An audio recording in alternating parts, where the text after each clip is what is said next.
Schlockmeister fans, redoing one from my old channel. This one's called Drive-In Massacre, new Blu-ray. Let's check it out.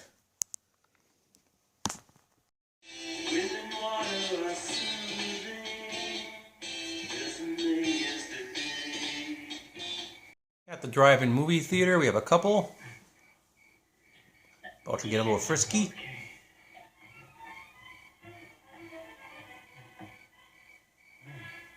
Let's see the beginning of this again. I love this. I love this. Alan, you've seen it 4 times. But when he leans out to get the speaker,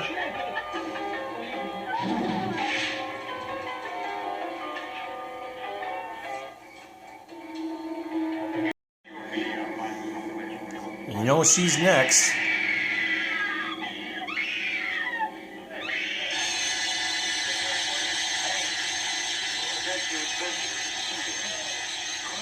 Austin Johnson, the manager of the theater. That occurred last night. Maybe you can help us. Maybe you saw something. So, a couple of horny kids got themselves chopped up by some coot. So what? Besides, who really gives a damn? Huh? We do. That's why we're here. There's a half-wit named Jeremy who works there too. Hey, you looking for suspects? Here, lock the geek up. Geek? I was one in the carnival. I lost all my teeth biting off snake heads and chicken heads too. Anyway, the drive-in stays open, and like the next night, another couple killed with a sword again. Both of them. So they question Jeremy again. He has a sword collection from his carny days. Who is he, Jeremy? The troublemaker.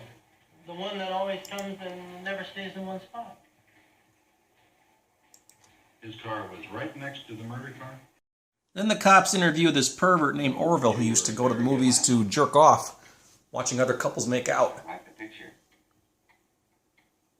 Is that all? That's all. And of course, he was there the night the murders took place. Just me. Mr. Eagleson, my partner thinks you murdered those people. Did you? No. Can you prove it? Does he have to prove it? They search his car, and they find something with blood all over it.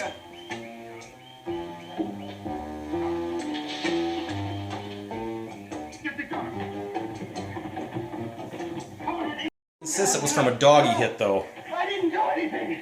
I didn't do anything. It was only a dog. Yeah. No, it was only a dog. So on my way home, I ran over a dog. Yeah, we know. I'm telling you. Yeah, I took it to the vet. The vet, the old night vet. That was it. Sure. Yes. I'm sorry, Mike. I'm afraid it was dog. So Orville's not the killer. Back to the movie theater. Orville's there again, watching that couple and that woman in the bra. The cops are there too, and one of them is dressed as a woman. They're pretending to be a couple. Oh, get away from me, you idiot. Short time later, this guy goes back to his car to discover that his girl has lost her head.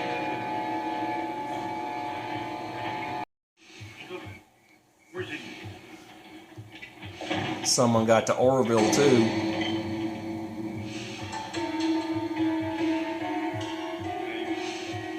Nice dress, cop. Business is booming and I gotta keep my eye on everything. We want you to close it down anyhow. Are you crazy?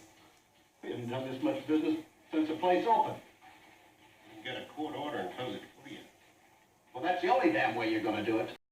For seemingly no reason but movie padding, we see Jeremy attend a carnival. It's Garmy. The great Garmy.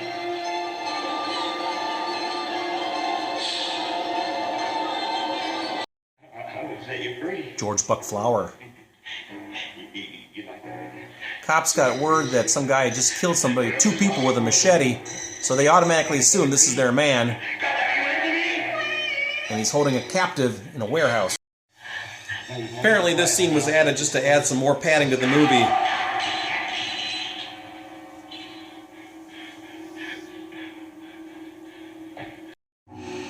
The chase is on. And the cops are coming.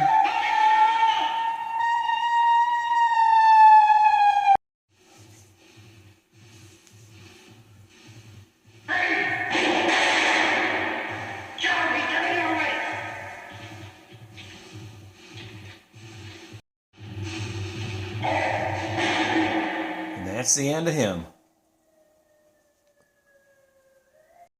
But the girl's not too grateful about it. We'll find out why. Did you have to kill him? Yes, we did, honey. He's killed a lot of people. He didn't mean to. My father, he didn't mean to kill my mother and my aunt. And sick. Broke out of the hospital just this morning. Well, clearly he's not the serial killer at the theater then. So now they're focused on Austin Johnson again for no particular reason. At the theater that night, somebody just got stabbed. Oh, holy shit. Well, that's Austin Johnson right there, so he's not the killer. Now they suspect it's Jeremy who just went in there after him. So when the cops burst in to get Jeremy, they find him. He's clearly not the killer either. And guess what? We're never going to find out who the killer is.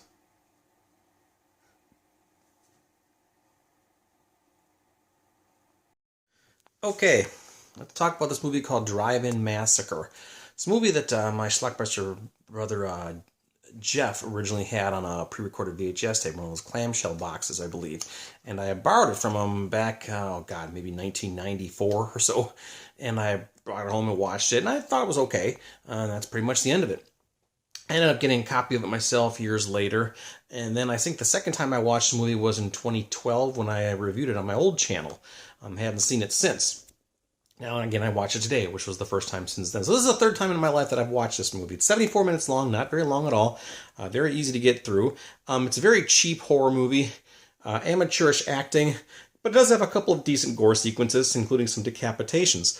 What we have here is a serial killer who is attacking patrons at a drive-in movie theater. Couples and whatever. He's chopping heads off and just killing people, slicing them up with swords and stuff.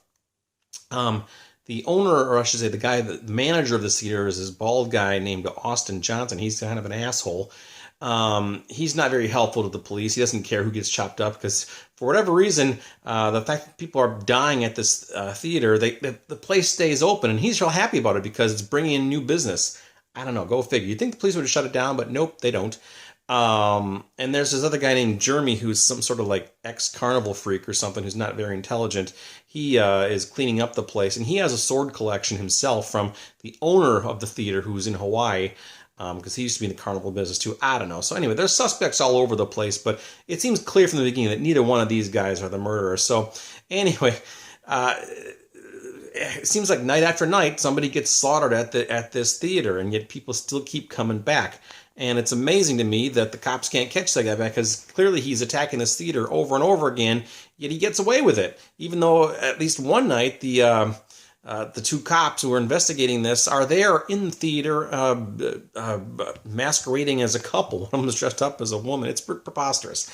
But ultimately, they end up shooting this guy, George Buck Flower, who was in a warehouse, who had chopped up a couple people with a machete, and he was threatening this little girl. So they thought that was their killer, and they ended up shooting him. Turns out the girl was his own daughter, and he was trying to save her from being mean by killing her, but she got away. Then she was like, "Why did you kill my dad?" Blah, blah, blah. Well, turns out he'd just been released from mental hospital the day before, so he clearly wasn't the killer. They go back to the theater the next night, and they find the theater owner, or the manager guy, Austin Johnson, and Jeremy both dead. And then there's a prologue at the end that the murders are continuing, and nobody knows, you could be next, blah, blah, blah. Anyway, it's a ridiculous film with some horrific acting. And in fact, this was done off Union, so everybody was using like fake names. You can notice that on IMDb as well. But you know what? Like I said, amateurish as it may have been, I kind of enjoyed it. It had some decent gore scenes, like the decapitation stuff was pretty good. But it was so silly, but it's kind of fun. Anyway, I had this on a DVD with, I think, Driller Killer. I think it was two movies on one disc. I don't think that copy was very good, but this one is really cleaned up that Severin put out a couple of years ago. So kudos to them for conjuring up this relic. So, but anyway, yeah, I recommend this movie. It's kind of fun. So anyway, check it out. Very cheap, but kind of fun. 74 minutes, you can't go wrong. Drive-In Massacre, let me know what you think about it. Leave some comments. Watch it. Bye.